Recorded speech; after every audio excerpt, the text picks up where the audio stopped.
আসসালামু আমি বেশি ভালো না। আমার শরীরে জ্বর আমার জায়গায় চলবো।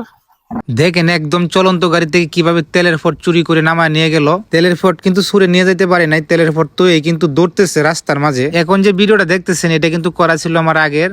তো আমাদের রবিবারে বাজারের ভিডিও ছিল, এক ভাই কোয়েল পাখি নিয়ে আসছে, তো সাথে আছে কিন্তু আমার বাইক না। তো কোয়েল পাখির বিষয়ে আমি কিছু বর্ণনা করবো এর সাথে। তো কয়েকজন মানুষ আমাকে বলতেছে ভাই আপনি তো একজন কোয়েল কামারি, তো মহিলা পুরুষ কোয়েল পাখি থেকে আমরা কিভাবে বুঝবো, যদি একটু আমাদেরকে বলতেন। আমি বললাম যদি মহিলা পুরুষ আপনারা চিনতে চান, যদি 30 দিন বয়স হয় পাখিদের, তাহলে আপনি ফাঁসা টিপ দিলেই বুঝতে পারবেন। যদি পুরুষ হয় তাহলে ফেনা বার হইব, আর যদি মহিলা হয় তাহলে ফেনা বার হবে না। তারপরে যে কাজটা করলাম, আমার সাথে আছে হাফেজ শাহিন আলম ভাই, আরও আছে 2 বাইক না, তাদেরকে নিয়ে যাইতেছি হাওড়ে। আমাদের দেখতেছি একটি চলন্ত গাড়ি হঠাৎ করে থামায় ফেলছে।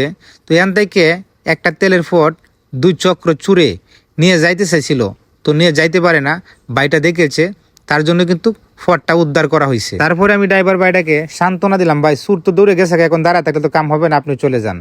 তারপরে চলে আসলাম বাড়িতে। আমার মেয়েটা কিন্তু গায়ের দুধ অনেক পছন্দ করে, তো বাছরটা বানছিলাম, তো জানি না দুধ দেয় কিনা। এর মধ্যে আমার মেয়েটা অনেক খুশি, বড় মেয়েটাও চলে আসছে, দুধের প্রতি কিন্তু অনেকটাই টান তাদের।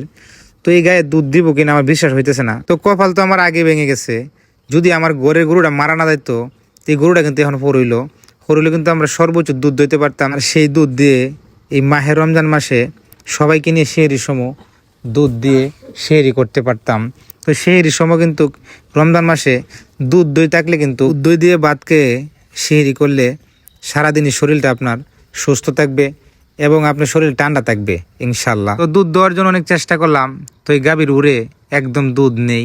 তখন কি করলাম, বাছুরটা সাইডে দিলাম, আমাদের রিজুকে কিন্তু দুধ নেই।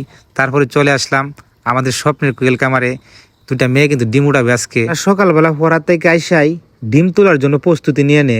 ডিম তুলে ভালো লাগছে মা? হ্যাঁ। তো তাদের সাথে আমিও 1 ক্যারেট ডিম তুলে নিলাম। তোর জ্বর ভালো হইছে না। আসসালামু আমি ভালো আছেন? আমি বেশি ভালো না। আমার শরীরে জ্বর সবাই আমার জায়গায় চলবো। তখন আমার বাকি ডিম এনে না কম ফেলা কাইয়াও সবাই আমার জায়গায় তখন। তো আমার আজকের ভিডিওটা এই পর্যন্তই। সকল প্রবাসী ভাইদের জন্য দোয়া রইল, আপনারা সকলেই ভালো থাকবেন, সুস্থ থাকবেন। আমার 2টা মেয়ের জন্য দোয়া করবেন। আসসালামু আলাইকুম।